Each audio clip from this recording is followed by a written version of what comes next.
लक्ष्मीच्या पावलांनी या मालिकेच्या येणाऱ्या भागामध्ये आपल्याला पाहायला मिळतंय कला आणि अद्वैतांना हिऱ्यांचा व्हेंडर दिसलेला असतो. तेव्हा कला आता त्याचा पाठलाग करत असते.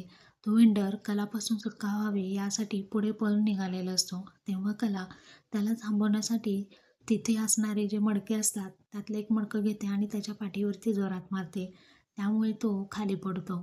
आता कलाने त्या व्हेंडरला पकडलेलं असतं. दुसरीकडे गौरव म्हणत असतो की त्या व्हेंडरची सुटका कर, तू काहीही कर, तुला जे करता येईल ते कर, शर्थीचे प्रयत्न कर, परंतु तिथून त्याची सुटका कर. तर कोर्टामध्ये आल्यानंतर अद्वैतला दिसतं की राहुलसुद्धा तिथे आलेला आहे.